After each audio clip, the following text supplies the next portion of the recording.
ఒకప్పుడు ఉద్యమంగా చేసేవాడిని. నీరు మీరు, జన్మభూమి, శ్రమదానం, ప్రజల వద్దకు పాలన, లేకపోతే ఆకస్మిక తనిఖీలు, ఇవన్నీ నా ప్రోగ్రామ్స్. ఇప్పుడేంటి కామ పార్టీలు, ఏంటి వీళ్ళ గురించి మాట్లాడు. Can imagine? అసహ్యం అనిపించలేదా? వాళ్ళు మాట్లాడే మాటలు, మొన్నటి వరకు బూతులు, ఇప్పుడు బూతులు లేవనుకోండి, ఆ బూతులు మాట్లాడే నోటికి తాళాలు పడ్డాయి. విన్నామా పోనీ 5 ఏళ్ళు ఎన్ని బూతులండి, ఎన్ని మాటలండి. ఇప్పుడు ఎవరన్నా మాట్లాడుతున్నాం ఆ బూతులు? చేత కదా? మనకు నోరులు లేవా? ఎందుకు మాట్లాడలేదు? Can you won't see that difference? Hell of difference మీకు కనపడలేదా? ఒకప్పుడు బయట పోతే మీరంతా నా ఇంటికాడ వచ్చి కాపలా కాసేవాళ్లే కదా. ఎక్కడ రానిచ్చారండి? విశాఖపట్నం పోతే రానియరు, తిరుపతి పోతే దిగనీయరు, ఇంటికాడ నుంచి బయట రానియరు. Can you imagine? గేటుకు తాళ్లు కడతారు. ఇక్కడికి వస్తే, అమరావతికి వస్తే తాళ్లతో, కర్రలతో, చెప్పులతో వేస్తే ప్రజాస్వామ్యం ప్రజ్వరిల్లుస్తోంది, చైతన్యం పెరిగిపోయింది అరే డీజీ మాట్లాడతాడు. ఇవన్నీ మనం చూసిన అరాచకాలు, మీడియా పైన దాడులు,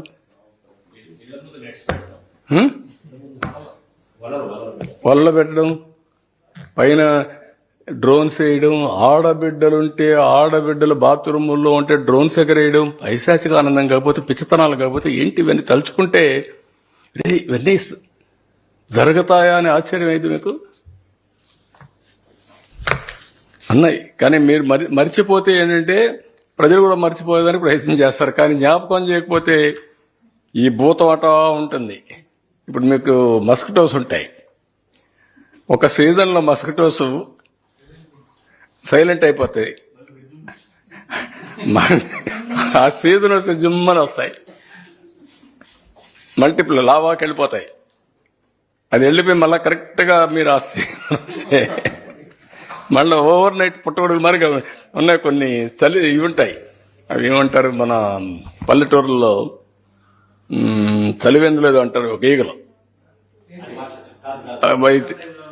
అవి ఒక సీజన్లోనే వస్తాయి, ఒక్క వర్షం పడినప్పుడు వస్తాయి ఉసుర్లు. ఆ ఉసుర్లు అట్లా వస్తాయి. అవి కొన్ని రాయలసీమలో అయితే చాలా మంది అవి తీసుకొని తింటారు. బాగా ఉప్పు ఫ్రై చేస్తారు, ఫ్రై చేసి బాగా ఉప్పు అవన్నీ చాలా బాగుంటాయి, టేస్ట్ కూడా చాలా బాగుంటుంది. ఆ విధంగా అట్లా వస్తాయి. కొన్ని దిక్కుల్లో పుట్టగొడుగులు వస్తాయి. ఎగ్జాక్ట్ గా ఒక సీజన్ లో ఆ మట్టిలో పుట్టుకొస్తాయి, అంతవరకు మామూలు పుట్టాయి. అట్లా వీళ్ళు మీరు గుర్తుపెట్టుకోవాలి, మామూలు వాళ్ళు కాదు సార్. అడ్మినిస్ట్రేషన్ గాడిలో పెట్టి పరిపాలన పరంగా చాలా బలంగా ముందుకెళ్తా ఉన్నారు. At the same time nominated పోస్టుల విషయంలో మీ క్యాడర్ చాలా ఎదురు చూస్తా ఉంది. ఆ స్వీట్ న్యూస్ ఎప్పుడు? అది కూడా చేస్తున్నాం, అది కూడా వర్కౌట్ చేస్తున్నాం. రైట్ మ్యాన్ ని రైట్ ప్లేస్ లో పెట్టాలి, అది కూడా లేట్ కాకూడదు. నాకు వచ్చిన సవాళ్ళు అంటే మీ మారిగానే నాకు కూడా 24 గంటల టైం, మా పార్టీ వాళ్ళకి కూడా 24 గంటల టైం. ఇప్పటికి 70 రోజులు 80 రోజులు అయిపోయింది. 70 రోజులు అయిందా? 75 రోజులు అయిందా? 75 రోజులు అయింది. ఇంకొక 25 రోజుల్లో 100 రోజులు అవుతుంది. ఇప్పుడు ఈ 100 రోజుల లోపల మీరు చెప్పిన కార్యక్రమం కూడా వర్కౌట్ చేస్తున్నా. ఇప్పటికే చాలా గంటలు కూర్చున్నా. మళ్ళా నేను ఇచ్చే పొజిషన్స్ రాంగ్ చాయిస్ ఇస్తే మళ్ళా తిడతారు. వేరే చేస్తున్న ఏ మాట అయితే నేను చెప్పానో నేను అధ్యయనం చేస్తాను, మీ పర్ఫార్మెన్స్ అప్రైజ్ చేస్తాను, మీకు పనికి తగిన గుర్తింపు ఇస్తానని నేను చెప్పాను. ఆ ఎక్సర్సైజ్ చేస్తున్నా, నెంబర్ ఆఫ్ అవర్స్ కూర్చున్నా. మళ్ళీ నేను జనసేన బీజేపీ వాళ్ళతో కూడా మాట్లాడుకోవాలి. ఇంత మునుపు నేను ఒక్కడనే చేసేసేవాడిని. ఇప్పుడు కోయిలేషన్ ధర్మంలో అందరితో కూడా మాట్లాడుకొని we have to move forward, we have to carry everybody with us, all of us has to move forward. ఎలక్షన్లో పోటీ చేశాం, అదే మరి వర్కౌట్ చేసుకుంటాం. ఏది కూడా సైంటిఫిక్ గా ఉంటుంది. ఒక బేస్ కూడా ఎప్పుడు కూడా ఆ రోజు సెలక్షన్ ఆఫ్ క్యాండిడేట్స్ లో ఎట్లయితే చేశామో వెరీ క్లియర్ గా ఎక్కడికక్కడ రైట్ మ్యాన్ రైట్ ప్లేస్ లో పెట్టాం. సేమ్ థింగ్ రేపు కూడా చేస్తాం. న్యాయం చేసేది, మీరు చెప్పినట్టు చాలా మంది ఇంకొకటి ఏంటంటే నాకు పెద్ద ప్రాబ్లం ఇస్తారు, ఇది కూడా చెప్తా ఉండాలి, లేదంటే ప్రజల్లో కూడా అర్థం కాదు. యాస్పిరేషన్స్ ఎక్కువ పెరిగిపోయినాయి. కాంపిటీషన్ కాదు, ఇది యాస్పిరేషన్స్. ఆశావాదులు కూడా కాదు, ఎక్స్పెక్టేషన్స్. ప్రతి ఒక్కరు ఎక్స్పెక్ట్ చేసేస్తున్నారు. రెండోది కూడా ఉంది ఇక్కడ, ఇది కూడా ప్రజలకు కూడా అర్థం కావాలి. దాంట్లో తప్పు కూడా లేదు. అందరూ సాక్రిఫైస్ చేశారు, అందరూ సఫర్ అయ్యారు. సఫర్ అయిన వాళ్ళందరూ ఎక్స్పెక్టేషన్ చేయడంలో తప్పు లేదు. వాళ్ళ ఎక్స్పెక్టేషన్స్ ఎట్లున్నాయంటే బియాండ్ సాల్వింగ్ ది ప్రాబ్లమ్స్ వరకు వెళ్ళిపోయినాయి. అంటే నేను చేశా కదా, నేను కష్టపడ్డా కదా, నేను సఫర్ అయ్యాను కదా. ఇప్పుడు ఒక ఆయన ఉన్నాడు, వైఎస్ఆర్ కాంగ్రెస్ పార్టీ పీరియడ్లో ఈయన ఆస్తిపోయింది. ఈ ఆల్సో సఫర్డ్. సఫర్ అయినోడికి ఏముంటుంది, నేను ఈయన కోసం ఆలోచించాను, పనిచేశాను, ఓటేశాను, రావాలి కదా, నా ఆస్తి తీసి ఇవ్వాలి కదా, లేకుంటే తన్నాలి కదా పట్టుకొని. Nothing wrong in it. ఈ suffered is having that feeling. అలాగే స్టాచ్యూ, అలాగే ఒక కళ్యాణ మండపం అడగడం జరిగింది. సో దాంట్లో 2 దాదాపుగా చేసి ఇచ్చాము. ఒకటి ఖచ్చితంగా భగవంతుడు మళ్ళీ ఆశీర్వదిస్తాడు, అది కూడా చేస్తాం. అలాగే ముస్లింస్ కోసం షాదీ మహల్ ఈ రాష్ట్రంలోనే ఏ నియోజకవర్గంలో లేనటువంటి విధంగా అద్భుతంగా పుత్తూరులో నియోజకవర్గంలో కట్టడం జరిగింది. అలాగే పార్కులు కట్టించడం జరిగింది. అలాగే మీరు చూస్తే ఎలక్ట్రిక్ క్రిమేషన్ ది గౌరవంగా చనిపోయిన వాళ్ళకి అంత్యక్రియలు చేసేది నగరి పుత్తూరులో నాకు చేయించడం జరిగింది.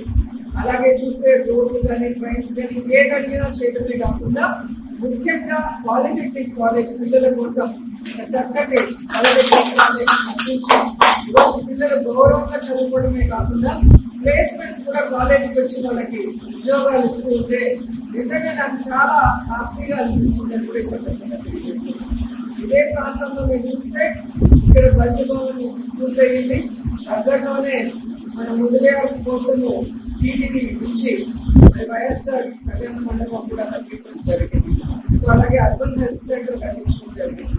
సో మున్సిపల్ ఆఫీస్ కట్టించాం. అట్లా ఒక ప్రాంతానికి అంటే ఒక మండలానికి లేదా ఒక మున్సిపాలిటీకి ప్రజలందరికీ ఏం అవసరం అది అన్ని కులాల వాళ్ళు వెళ్ళే కాబట్టి దాంట్లో మనం ఏం చేయగలం అనేది 5 సంవత్సరాల్లో 2 సంవత్సరాలు కోవిడ్ లో పోయినా కూడా ఆ టైంలో కూడా సర్వీస్ చేశాము.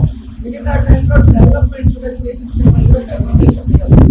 అలాగే డిగ్రీ కాలేజ్ లో మీరు చూస్తే మనకి అసలు ఒక డిజిటల్ రూమ్ లేదు మీటింగ్స్ కి కానీ పిల్లలకి ఏదైనా జాబ్ వెళ్ళాలని నిర్ణయించడానికి కానీ.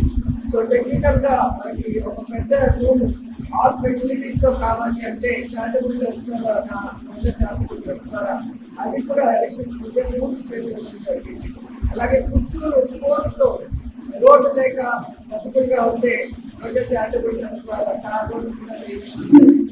ఇలా ప్రజలు ఏదొచ్చి నన్ను కోరినా చేసుకోవాల్సిన బాధ్యత అంటే కుటుంబ పెద్దగా ఎమ్మెల్యే అంటే నేను కుటుంబ పెద్ద. సో ఇక్కడ పార్టీలు కులాలు మతాలు ఎలక్షన్ తర్వాత ఏమీ ఉండవు, అందరూ మన వాళ్ళే అనుకున్నారు కాబట్టి అన్నీ చేయగలిగాను.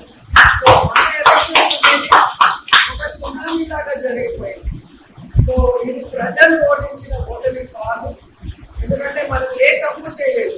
ఇంత ఘోరంగా ఓడిపోవాల్సిన తప్పులైతే వైఎస్ఆర్సీపీ నాయకత్వమో పార్టీయో ఎమ్మెల్యేలో చేయలేదు అనేది నేను గంటపరంగా చెప్పగలను. ఏం జరిగింది అనేది ఈ రోజు కాకపోతే ఏదో ఒక రోజు బయటగా అనేది వస్తుంది. ఆ రోజు కూడా ప్రజలు తెలుసుకుంటారు. కానీ ఖచ్చితంగా వైఎస్ఆర్ కాంగ్రెస్ పార్టీ మేము ఎమ్మెల్యేలుగా వర్క్ చేసినప్పుడే కాదు, ఇప్పుడు ప్రతిపక్షంలో కూడా మీకు అందుబాటులో ఉంటామని ఏదైతే మాట ఇచ్చామో ఆ మాట ప్రకారం ఇక్కడే ఉంటాము, అందరికీ అందుబాటులో ఉంటాము. మిమ్మల్ని మా కుటుంబ సభ్యులుగానే మేము సో ఈరోజు నన్ను గుర్తు పెట్టుకొని నేను భూమికి చేసిన ఈ బిల్డింగ్ లో ఒకసారి అడుగు పెట్టి దీపం వెలిగించమని చెప్పి కోరినందుకు సోదరులందరికీ కూడా కృతజ్ఞతలు తెలియజేస్తున్నాను. సో మీ సోదరిగా ఎప్పుడు మీకు ఏ అవసరం ఉన్నా నేను చేయగలిగింది 100% చేసి ఇస్తానని కూడా ఈ సందర్భంగా